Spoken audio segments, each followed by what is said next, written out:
सन्माननीय ध्वजशील भाऊ मोहिते वडील आदरणीय ध्वजशील भैया मोहिते वडील आपल्या सगळ्यांशी या कार्यक्रमाच्या निमित्तानं या जाहीर प्रचार सभेच्या निमित्तानं आपल्या सगळ्यांशी संबोधित होत आहेत सन्माननीय ध्वजशील भैया.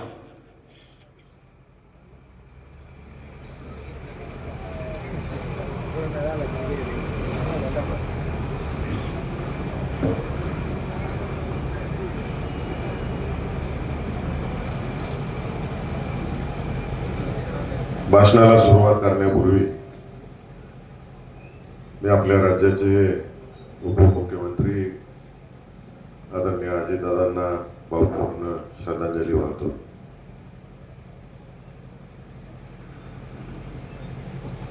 जिल्हा परिषद आणि पंचायत समिती इलेक्शनची धावपळ चालू आहे आणि आज कोणशिरस गावामध्ये जिल्हा परिषदेचे उमेदवार अर्जुनदादा, कोणशिरस गणाचे उमेदवार सोनालीताई वाघमोडे आणि बांबोर्डी गणाचे उमेदवार ॲडव्होकेट प्रवीण वाघमोडे यांच्या प्रचारानिमित्त स्टेजवर उपस्थित असलेले सर्वच नेते मंडळी आणि कोणशिरस जिल्हा परिषद गटातून आलेले आणि आजूबाजूच्या गावातून आलेले माझ्या माळशिरस तालुक्यातील माझा स्वाभिमानी मतदार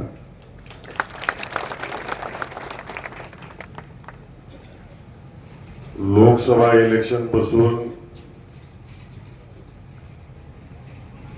काही मंडळी आपल्या तालुक्यात येतात. 75 वर्षात मोहिते पाटलांनी या तालुक्यात काय केलं असा प्रश्न विचारतात.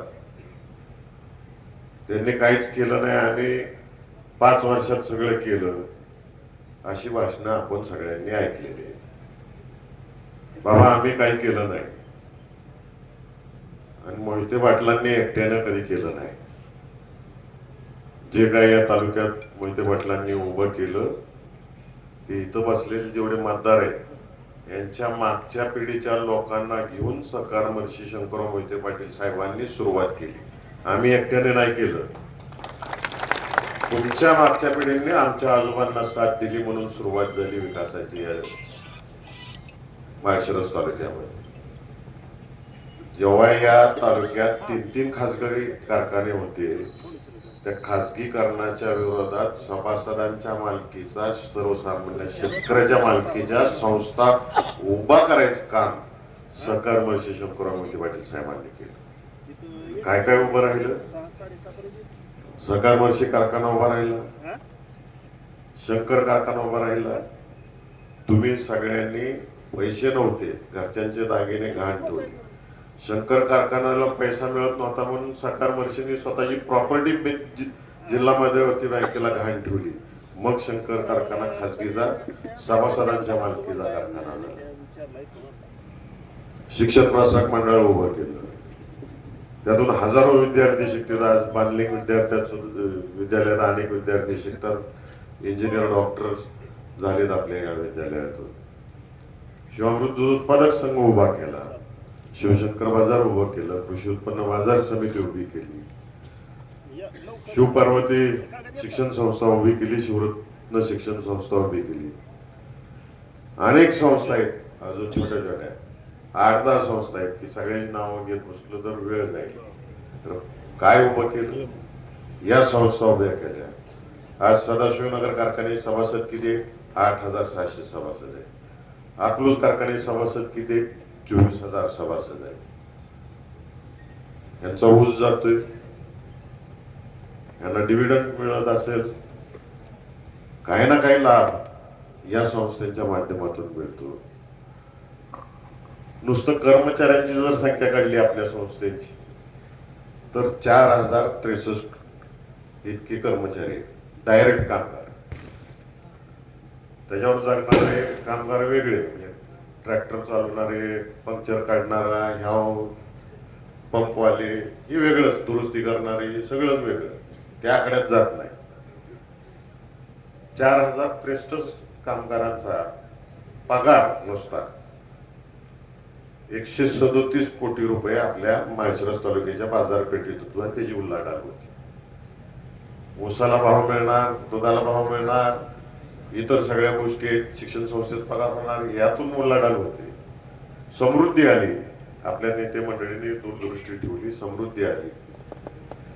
आज तुम्ही रेकॉर्ड काढून बघा, खासगी शिक्षण संस्था असून सुद्धा माळशिरस तालुक्यात जिल्हा परिषदेच्या सगळ्यात जास्त शाळा या सोलापूर जिल्ह्यामध्ये. त्या शिक्षकांचा पगार तर मी मोजतच नाही. समृद्धी आली म्हणून शिक्षण वाढलं, शिक्षण वाढलं म्हणून इथली लोकसंख्या वाढली. 2.5 तालुक्याचा आपला ब्लॉक आहे. 2 तालुके, 1 तालुका होऊन वर 1.5 तालुका होतो, एवढा आपल्या तालुक्याची लोकसंख्या. म्हणून इथं माणसं आली. मामा तुम्ही मार्केट कमिटीचे व्हाईस चेअरमन आहे. मार्केट कमिटीचे नुसते गाळे अकलूजला 292 गाळे आहेत. भाडं किती आहे? 2000 रुपये. अकलूज मध्ये आता भाड्यानं गाळा घ्यायचं म्हटलं तर 30 लाख डिपॉझिट आहे खासगी माणसाकडे. तुमचं डिपॉझिट किती? 1,00,000-1.5 लाख रुपये असेल डिपॉझिट. आज 292 जर गाड्या अकलूज मध्ये असतील, मालक धरून 3 कामगार तर एका गाड्यात असतील उद्योग व्यवसायामध्ये, म्हणजे 1168 लोकांना तिथं रोजगार दिला. नातेपुतेत 156 गाळे आहेत मार्केट कमिटीची, तिथं सुद्धा 2000 रुपयेच भाडं आहे. नातेपुतेतला 1 गुंठ्याचा रेट किती आहे? 1 कोटी रुपये. आणि खासगी भाड्याने घ्यायचं म्हणलं तर 10,000 ते 15,000 रुपये भाडं आहे. 2,000 रुपयात सर्वसामान्य कुटुंबातली मुलं व्यवसाय करतील. आम्ही काय केलं नाही, एवढंच केलं. फक्त 75 वर्षात एवढं केलं, रोजगार दिला. आज सगळ्या ठिकाणची लोक, नातेपुते असेल, अकलूज असेल, माळशिरस असेल, रोजगार उपलब्ध करून देण्याच्या दृष्टिकोनातून मोहिते पाटील परिवारांनी, सरकार मळशी असतील, विजयसिंह मोहिते पाटील असतील किंवा आता रणजितसिंह मोहिते पाटील असतील, तुम्हाला सगळ्यांना विचारून सगळ्या गोष्टी केलेल्या. गेल्या 5 वर्षात रणजितदादांनी काय केलं? या माळशिरस तालुक्यामध्ये जवळजवळ 361 कोटीची कामं आणली. ते रस्त्याच्या माध्यमातून असतील, यादी वाचायची म्हणलं तर मला 20-25 मिनिटं जातील. नवीन कोर्टाची बिल्डिंग बांधली, वकील लोकांना बसायला जागा नव्हती, सगळी वकील, वाघमोठे वकील झाडाखाली बसायचा तुम्ही. आज इमारत केवढी मोठी झाली, पक्षकारांसहित, वकिलांसहित, जज लोकांची सोय झाली. तीच इमारत 30 कोटीची आहे. आपल्याला लायसन काढायला सोलापूरला जायला लागत होतं, पासिंग करायला सोलापूरला जायला लागत. आज आपलं स्वतःचं आरटीओ ऑफिस आहे. महाराष्ट्रातलं सगळ्यात पहिलं ग्रामपंचायत स्तरावरचं कुठलं आरटीओ ऑफिस आहे तर आपलं आहे. आणि आज अभिमानाने सांगतो आम्ही MH45 आहे म्हणून. राज्यभर सांगता का नाही तुम्ही सगळेजण? तो अभिमान आहे आपल्या नेत्यानं मिळवून दिलेला आपल्याला. MSCBची जवळजवळ 380 कोटीची कामं रणजितदादांनी RDSSच्या माध्यमातून प्रस्ताव तयार केला. सगळ्या पोटरायांना तालुक्यातल्या बोलवलं, प्रत्येक गावच्या पोटरायाला बोलवलं, MSCBच्या अधिकाऱ्यांना बोलवलं, प्रस्ताव तयार केला, केंद्राकडे पाठवला, केंद्राकडनं मंजूर करून आणला. आज अनेक DP, म्हणजे जवळजवळ 400 DP आहेत.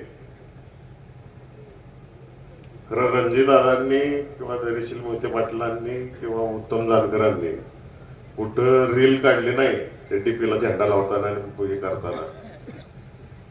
जानकर साहेबांनी आपल्या भाषणात सांगितलं असेल, विजयसिंह मोहिते पाटील साहेबांनी 11,000 DP उभं केलेत. खरं विजयदादांनी कधी त्या DP शेजारी उभा राहून फोटो काढला नाही. कार्यकर्ता आला की फोन लावायचा आणि काम करायची ही पद्धत, उपकाराची जाणीव कधी जाणून बुजून लोकांना करून दिली नाही. विरोधक असू नाही तर आपला माणूस असतो. इलेक्शन पुरतं राजकारण आणि इलेक्शन संपलं की ही जनता, ही आपली जनता आहे, या पद्धतीनं काम केलं.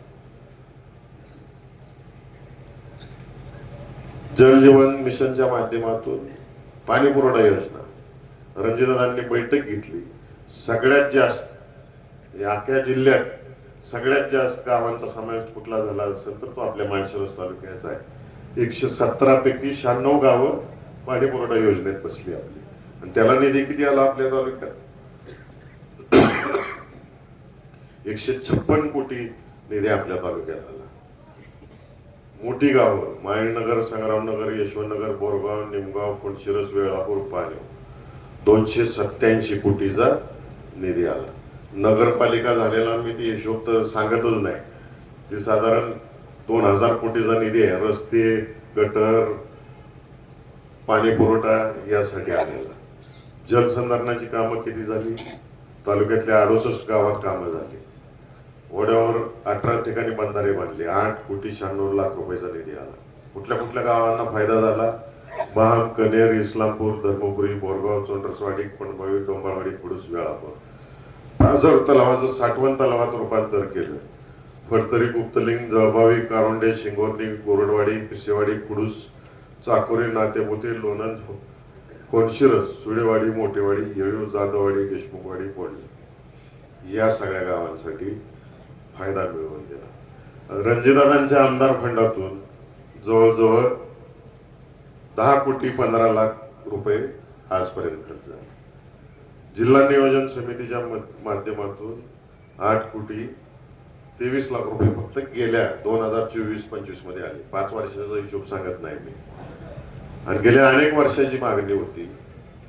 खासगी शेत जमिनी मिळत नव्हत्या. मग शेती महामंडळाची जागा मिळाली पाहिजे. सुप्रीम कोर्टाचा निर्णय झाल्यानंतर आदरणीय रणजितदादांनी पाठपुरावा सुरू केला आणि आपल्या तालुक्यातील सुशील बेकरांच्या हाताला काम मिळालं पाहिजे म्हणून येळूरला MIDC मंजूर करून आणली. आता त्या MIDCचं काही टेक्निकल कागदपत्र पूर्ण करण्याचं काम चालू आहे. एकदा काहीतरी MIDCच्या ताब्यात ती जागा आली की आमच्या दोघांच्या डोक्यात एक प्लॅनिंग आहे. आम्ही तसा पाठपुरावा मुंबई, पुण्यातल्या, दिल्लीतल्या उद्योगपतींशी बोलायला सुरू केलेला आहे की आपला भाग शेतीशी निगडीत भाग आहे, तर शेतीच्या पासून काय उपपदार्थ बनवता येतील का, तशा फॅक्टऱ्या आपल्या तालुक्यात आणता येतील का, आणि आपल्या तालुक्यातल्या मुलांना रोजगार काय उपलब्ध करून देता येईल का, या दृष्टिकोनातून आमचे प्रयत्न आहेत. नक्कीच मी 100% खात्रीशीर सांगतो, आधी काही कोणत्या घोषणा करणार नाही, खोटं बोलणार नाही. ज्या दिवशी कुठला उद्योग येणार आहे, पक्क ठरल, त्याच्या सगळ्या सह्या पूर्ण होतील, त्या दिवशी 100% तुम्हाला सगळ्यांना खात्रीपूर्वक सांगेन की हा एवढ्या कोटीचा उद्योगधंदा आणायला लागलोय आणि त्यातून एवढा रोजगार उपलब्ध आपल्या तालुक्यामध्ये होईल. दादा या राज्याचे बांधकाम मंत्री होते. तुम्हाला सगळ्यांना आठवत असेल की पहिला आपला हा नातेपुते ते पंढरपूर रस्ता केवढा छोटा होता. दादा बांधकाम मंत्री असताना वारी जाती म्हणून 3 पदरी केला. मग तो तुकाराम महाराजांचा असो, ज्ञानेश्वर महाराजांचा पालखी मार्ग असो. जेव्हा दादांना तुम्ही खासदार म्हणून या माढा लोकसभेतनं निवडून दिलं आणि सोलापूरला पंतप्रधानांचा कार्यक्रम होता, गडकरी साहेब पण होते, त्या सभेमध्ये दादांनी तिथंच स्टेजवर गडकरी साहेबांना पत्र दिलं की हे पालखी मार्ग तुम्ही मोठे करा आणि वारकऱ्यांची सोय करा, जनतेची सोय करा, पंढरपूरला येणारे सगळे रस्ते मोठे करा. गडकरी साहेबांनी त्याच सभेत घोषणा केली आणि घोषणा करून आज आपल्या तालुक्यातल्या शेतकऱ्यांना काय फायदा झाला? संत तुकाराम महाराज पालखी मार्गावर 624.77 कोटी रुपये शेतकऱ्यांना मिळाले. आज त्या सगळ्या शेतकऱ्यांचं जीवनमान वाचलं. संत तुकाराम महाराज पालखी मार्गावर किती पैसे आले? 324.75 कोटी रुपये आले. आता आरोग्यासाठी आपल्याला खासगी दवाखान्यात जायला लागते, सरकारी दवाखान्यात काही लिमिट पर्यंतच आहे. म्हणून अकलूजचं जे उपजिल्हा रुग्णालय दर्जा मिळालाय ते मोठं करण्याच्या दृष्टिकोनातून 100 बेडचं हॉस्पिटलला जागा मिळवली. आता त्याचा निधीचा पाठपुरावा आदरणीय रणजितदादांनी करतोय. अलीकडे तुम्ही बघताय 4-5 वर्षामध्ये गरिबीमुळे औषध उपचार होत नाहीत, दवाखाना होत नाही. रील निघती, फोटो निघतो, बोलायला लावलं जातं. मोहिते पाटलांनी आजपर्यंत अनेकांचे ऑपरेशन केले, कुठं फोटो काढून टाकला का? त्याला करायला लावलं का? नाही. तर आता सांगायची वेळ आली. तरुण पिढीला लागते सारखं ते इंस्टाग्राम लागते, फेसबुक लागते.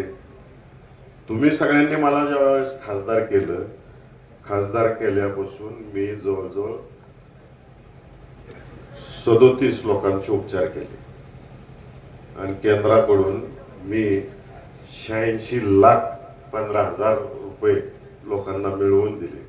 खासगी अकलूजमध्ये नातेपुते माळशिरसमध्ये उपचार करणारे डॉक्टरांना सांगून किंवा त्यांना वेगळ्या वेगळ्या पद्धतीनं आमच्या धर्मादायी संस्था आहेत तिथून मदत करून ती आकडेवारी सांगत नाही.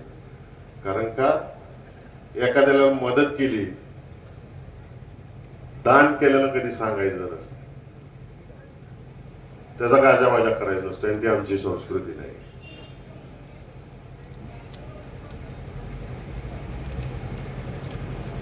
मगाशी आमदार साहेब बोलले, अर्जुन दादा बोलले, डीपीडीसीचा निधी. डीपीडीसीचा कायदा तुम्हाला किती जणांना माहिती आहे? मंत्री महोदय इथं आलते, पालकमंत्री बोलले 1 रुपया येणार नाही. यांनी शपथ खाल्लेली बघितली का तुम्ही? आज कोणतं ती रील टाकली. मंत्री महोदयांना शपथ देताना एक शपथ वधवून घेतली जाते, मी आकस बुद्धीनं कुठलं काम करणार नाही, सर्वसामान्य जनतेबद्दल ममत्व बाळगीन, त्यांचं काम करीन, अशी शपथ घेतली जाते. खोटं वाटत असेल युट्यूबवर जावा, आपल्या पालकमंत्र्याचं नाव टाका आणि त्यांनी त्या राजभवनावर शपथ घेतलेली, ती शपथ काय घेतली बघून घ्या. आणि यांची भाषा बघा. मी अकलूजचा उपसरपंच म्हणून काम केलं, सरपंच म्हणून काम केलं, पंचायत समितीचा सभापती म्हणून काम केलं, झेडपी सदस्य म्हणून काम केलं, आणि तुमच्या सगळ्या आशीर्वादाने आज खासदार म्हणून तुमच्या सगळ्यांसमोर उभा आहे. जिल्हा परिषद पर्यंत काम करत असताना आदरणीय मोठीदादा मंत्री होते. प्रत्येक ग्रामपंचायत असो, पंचायत समिती असो, झेडपी असो, काही ना काही कामानिमित्त दादांबरोबर बसायची संधी मिळाली. मग बीडीओ असेल, तहसीलदार असेल, प्रांत असेल, कलेक्टर असेल, किंवा राज्यातल्या कोणत्याही खात्याचा सचिव असेल, कामकाज कसं चालतंय मी जवळून पाहिलेलं आहे. तुमच्या सगळ्यांच्या आशीर्वादाने मला डीपीडीसीवर काम करायची संधी मिळाली. डीपीडीसीवर काम करत असताना डीपीडीसीचा कायदा असा आहे की वर्षातून 3 वेळा पालकमंत्र्यांनी आणि कलेक्टरनी बैठक घ्यायची असते. हे सरकार आल्यापासून एकच बैठक झाली, ती पण मे महिन्यात. तिथं आराखडा तयार केला. कितीचा केला? 783 कोटीचा आराखडा आपल्या जिल्ह्याचा तयार केला. हे जे सभासद कोण आहेत डीपीडीसीचे? तर या जिल्ह्यातले जिल्हा परिषदचे 68 सदस्य, नगरपालिकेचे सदस्य आणि महानगरपालिकेचे सदस्य, ह्यांच्यात इलेक्शन होतं. सदस्यातल्या सदस्यात प्रत्येकाला नगरपालिका, महानगरपालिकेला आणि झेडपीला कोटा ठरवून दिलेला आहे. झेडपी सदस्याचा, महानगरपालिकेचा, नगरपालिकेचा प्रतिनिधी म्हणून काही सदस्य त्या डीपीडीसीवर जातात. खासदार आणि आमदार हे निमंत्रित सदस्य असतील डीपीडीसीवर.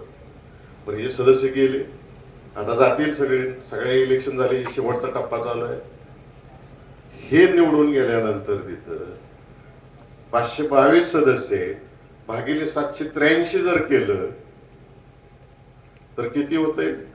1.5 कोटी रुपये प्रत्येक सदस्याच्या वाटणीला येतील. आणि ह्यांनी काल घोषणा काय केली? मी 21 कोटी रुपये देणार प्रत्येक झेडपी सदस्याला. भाजपचा सदस्य निवडून द्या, त्याला 21 कोटी देणार. डॉक्टर बाबासाहेब आंबेडकरांनी देशाची घटना लिहिलेली आहे. लोकसभेच्या खासदाराला काहीतरी अधिकार दिलेले, आमदाराला अधिकार दिलेले, जिल्हा परिषद सदस्याला दिले, पंचायत समिती सदस्याला दिलेले, ग्रामपंचायत सदस्याला दिलेले. धमक्या देतात, आमच्या माणसांना मत द्या, नाही तर दुसऱ्यांना 1 रुपया निधी देणार नाही. आज तागायत कुठल्या पालकमंत्र्याची भाषा अशी राहिलेली काय? अगदी चंद्रकांत दादा पाटील शेवटचे पालकमंत्री होते यांच्या आधी, त्यांनी सुद्धा असला भेदभाव कधी केलेला नाही. कुठली संस्कृती रुजवायचं काम हे आपल्या जिल्ह्यामध्ये करायला लागले. हे विशेषतः तरुणांनी अभ्यास केला पाहिजे.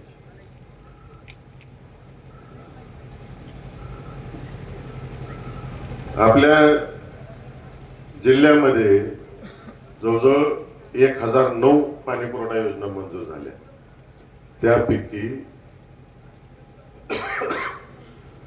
566 पाणी पुरवठा योजना आज तागायत काम पूर्ण झालेलं आहे. मध्ये माझ्याकडे बचेरीतली लोक आली, भैया फक्त मोटर बसवायची राहिले, कॉन्ट्रॅक्टर काम करत नाही. ते बचेरीची ग्रामपंचायतीचे सदस्य आणि कॉन्ट्रॅक्टरांनी अधिकाऱ्यांना बोलवलं, काय बसवत नाही? तो म्हटला, भैया मी जवळजवळ 90% काम केले, मोटर उद्या बसवतो, मला फक्त 25%च बिल मिळाले, मी व्याजाने पैसे काढून हे सगळं काम पूर्ण केलं. तुम्ही सगळ्यांनी टीव्हीवर बघितलंय इस्लामपूरला सांगली जिल्ह्यामध्ये पाणी पुरवठ्याचा एक ठेकेदार होता, त्याने आत्महत्या केली. ठेकेदारांची ही अवस्था आहे आज. माझा सवाल आहे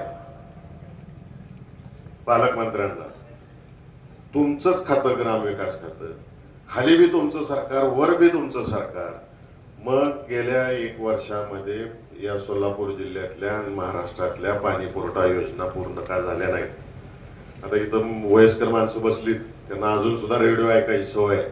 सकाळी 7 वाजता एक जाहिरात लागते, हर घर नल, हर घर पाणी. एक थेंब पाणी आलेलं नाही अजून.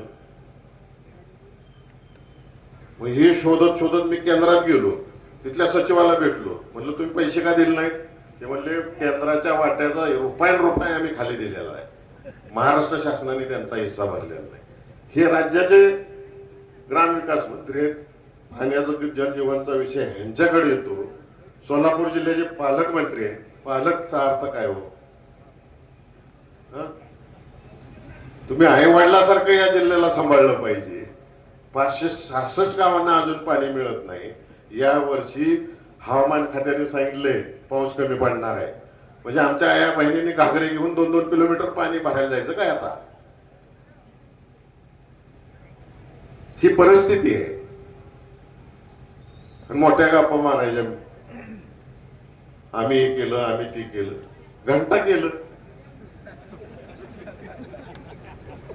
आणि अलीकडे एक आपल्या देशात पद्धत चालू झालेली आहे. आपल्या देशात काय घडणार असेल की अमेरिकेचा अध्यक्ष सांगतो भारताचं युद्ध थांबलं. काल एक घोषणा झाली, भारताचा आणि अमेरिकेचा व्यापार चालू झाला. युवकांनी मी जे बोलतो, मतदानाला जाण्यापूर्वी आजचा दिवस आणि उद्याचा दिवस युट्यूबवर बसा, सर्च मारा, जेवढे काही सर्च इंजिन्स असतील त्याच्यावरती जावा आणि अभ्यास करा. जो भारताचा करार झालेला आहे, काय करार झालेला आहे?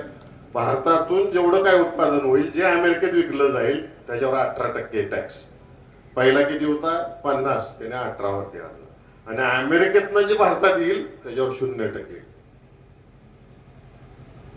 सगळ्यात मोठा धोका कोणाला बसणार आहे? तर ग्रामीण भारताला बसणार आहे. शेतकऱ्याला सगळ्यात मोठा फटका बसणार आहे. आपला शेतकरी, बारका शेतकरी किती एकराचा असतो बिनू पाटील? 5 एकर, 10 एकर, लई 15 एकर. अमेरिकेतला बारका शेतकरी किती एकराचा आहे माहितीये का? 2000 एकराचा आहे. आपल्या गाय किती लिटर दूध देते? 10 लिटर ऍव्हरेज. लय चांगली गाय असेल तर 20 लिटर. अमेरिकेतली गाय किती लिटर देते माहिती का? 50 ते 70 लिटर. हे मी बोलत नाही, सर्च मारायचं आणि बघायचं तुम्ही सगळ्यांनी. खोटं बोलायचं नाही त्यांच्यासारखं आपल्याला. सर्च करून बघा.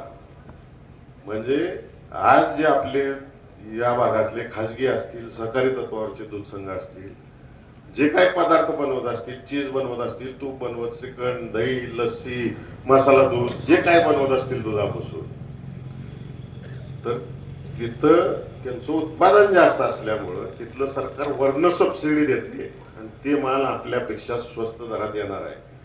आज दूध उत्पादन म्हणजे अडचणीच्या काळात आणि दर 10 दिवसाला चलन देणारं म्हणजे शेतकऱ्याचा व्यवसाय, म्हणजे दुधाचा व्यवसाय मोठ्या संकटात येणार आहे. मक्याचं उत्पन्न आपल्याकडे चांगलं आहे. अमेरिका जगातला सगळ्यात मोठा मका उत्पादन करणारा देश. आपल्याकडं एकरी 1.5 टनाच्या वर उतारा निघत नाही. अमेरिकेचा 6 टन निघतो. म्हणजे किती स्वस्तात मका येणार आहे. मक्याला आपल्याकडे तेवढाच भाव आहे. त्यांनी 2014ला जाहीर केलं होतं आम्ही हमी भाव देऊ प्रत्येक पिकाला. ते तर काय आजपर्यंत मिळालं नाही. काल लवंगला भाषण करताना मला तिथे एका शेतकऱ्याने सांगितलं, भयान ज्यावेळेस मनमोहन सिंग साहेब होते तेव्हा 15,000 ट्रॉली भरून खतं यायची. आज 15,000 मोटरसायकलवर पण खतं येत नाहीत, अशी परिस्थिती आहे. वाढतच गेलेलं आहे, कमी काय झालेलं नाही. फसवायचं काम आजपर्यंत या मंडळींनी केलेलं आहे. साखर, आपला जिल्हा अख्खा साखरेवर आहे, महाराष्ट्र साखरेवर आहे, देश साखरेवर आहे. आपला उतारा किती पडतो? लईत लई 10%. लईच चांगलं पीक पाणी झालं तर 11%. देशाचा ऍव्हरेज काढलं तर 9 ते 10% आपल्याला. आता सगळ्यात मोठी भीती ही आहे की त्या अमेरिकेच्या शेजारी ब्राझील देश आहे आणि जो जगातला सगळ्यात जास्त साखर बनवतो आणि त्यांचा उच्चारा 14% खाली नाही. म्हणजे आज तिथले साखर कारखानदार अमेरिकेतल्या व्यापाऱ्याला साखर विकणार स्वस्तात आणि तिथली साखर आपल्या देशात येणार. म्हणजे आपले साखरेचे भाव सुद्धा 3,000वरून किती रिव्हर्स मारल येत्या 2 वर्षात. हे मोठं संकट आपल्या देशावर येणार आहे. या लोकांना आपण मतं द्यायची का नाही याचा गांभीर्यपूर्वक विचार करणं गरजेचं आहे. मगाशी मी म्हणलो तुम्हाला की पालकमंत्र्यांनी जाहीर केलं की मी 21 कोटी निधी देणार प्रत्येक जिल्हा परिषद सदस्याला भाजपच्या. आम्हाला नाही. अर्जुनदादा निवडून आले तरी त्यांना नाही देणार. बरं आपण असं धरू महाराष्ट्रातल्या सगळ्या जनतेने ठरवलं की जेवढ्या जिल्हा परिषद आहेत तिथं फक्त भाजपचे सदस्य निवडून द्यायचे. हिशोब करू आपण. 2025 जिल्हा परिषद सदस्य अख्ख्या महाराष्ट्रात आहेत. प्रत्येकाला 21 कोटी रुपये द्यायचे म्हणले तर 4,72,500 कोटी रुपये लागतील. ज्या खात्यावरती हे बसलेले, ज्या खात्याचे हे मंत्री आहेत, त्याचं चालू वर्षाचं 25-26 बजेट किती आहे सर्च करून बघा गुगलवर. तरुण पिढीला मी जे बोलतोय ते सगळं सर्च करायचं तुमच्या सोशल मीडियावर जाऊन. 11,000 कोटी रुपये यांचं बजेट आहे. लागणार किती आहेत? 4,72,000 कोटी. 21 कोटी देणार आहेत ना. आता म्हणतील मी 5 वर्षात देणार आहे, वर्षाला नाही. 5 वर्षात जरी द्यायचं म्हणलं तर ह्या 4,00,000 कोटीला जर 5 वर्षांनी भागलं आपण तर दरवर्षी 9,00,000 कोटी लागतील. 9,00,000 कोटी कुठं आणि 11,000 कोटी कुठं? बजेट, शासनाचं बजेट ग्रामविकास खात्याचं 11,000 कोटी. आणि त्या 11,000 कोटीत ग्रामविकास खात्यातल्या शिक्षकांचा पगार, कर्मचाऱ्यांचा पगार आणि त्याचबरोबरीनं विकास कामं असतील, प्रशिक्षण असतील, या सगळ्या गोष्टी. म्हणजे निम्माच पैसा विकासाला मिळतो. म्हणजे नुसत्या थपा आणायच्या, लोकांना येड्यात काढायचा कार्यक्रम करायचा, हेच धंदे यांचे चालू आहे. आम्ही तुम्ही दिलेल्या धमक्यांना भीक घालत नाही, स्पष्टपणाने सांगतो. आता टीका केली जाते उत्तमराव जानकर साहेब आणि आम्ही एकत्र आलो, मोहिते पाटील कुटुंब एकत्र आलं. उत्तमराव जानकर साहेबांचे समर्थक आणि आम्ही मोहिते पाटील समर्थक एकत्र आलो. आज एकच आहे. आम्ही दोघं ठरवून आलो आणि त्याचं आजपर्यंत बोललो नव्हतो ते गुपित मी आज फुलशिरस गावामध्ये उघड करतो. आम्ही दोघांनी काय ठरवलं? एवढे वर्ष सुभाष अण्णांपासून आतापर्यंत एकामेकाच्या विरोधात आपण संघर्ष केले. त्याच्यापूर्वी शामराव पाटील साहेब होते, नंतर एस.बी. अण्णा होते, परत उत्तमराव होते. खरं इलेक्शन आलं, एकामेकाच्या विरोधात प्रचार केला. आपण आपली पायरी कधी कोणी घसरलं नाही, कोणी खालच्या पातळीला गेलं नाही. सुसंस्कृत राजकारण केलं आणि इलेक्शन पुरतं राजकारण केलं. हे सुसंस्कृत राजकारण आपल्या नेते मंडळीने आपल्या तालुक्याला घालून दिलेलं आहे. आम्ही एक का आलो? आपल्या तालुक्यात भांडण्यात आपल्या तालुक्याचा विकास मागे पडायला लागला. त्यापेक्षा बाहेरच्या शत्रूला चांगल्या पद्धतीने तोंड देऊ, आपण एकत्र येऊ आणि या 40 वर्षामध्ये आपण स्वतंत्र लढत आलो. या तालुक्यातील धनगर समाजाची इच्छा होती की आपला कोणीही नेता एकदा आमदार व्हावा, हे स्वप्न होतं का नव्हतं? बर, आमच्या ह्या भांडणामध्ये गाव पातळीवर जातीय तेढ निर्माण व्हायला लागली. ही दूरदृष्टी उत्तमराव जानकर साहेबांनी आणि मोहिते पाटील कुटुंबाने ठेवली, त्यांच्या कार्यकर्त्यांनी ठेवली. आज हे टोकाचं राजकारण गाव पातळीवर कुणाचं आहे का हो? जसं लोकसभा इलेक्शन झाले त्यावेळेसपासून आपण मैत्रीपूर्ण सगळीकडे काम करतो. जातीयतेचं विष संपून गेलेलं आहे आपल्या तालुक्यात, परंतु हे पुन्हा जातीयतेचं विष आपल्या तालुक्यात पसरवण्याचं काम ही मंडळी करत आहे.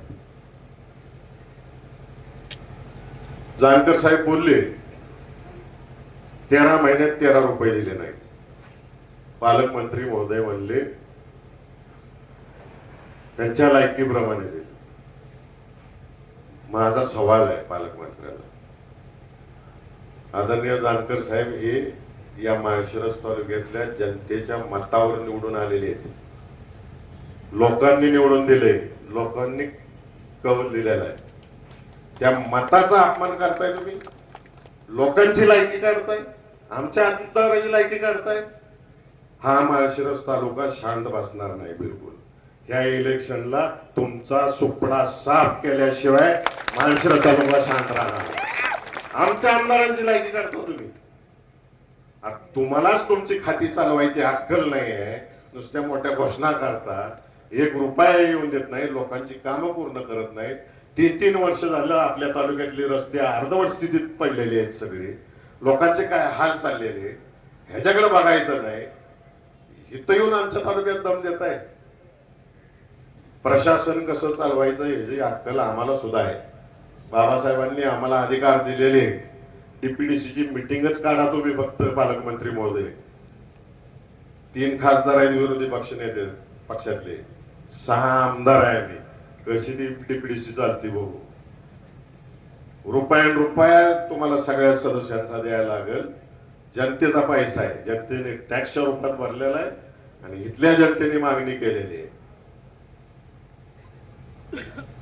आणि मी सगळीकडे बोललो,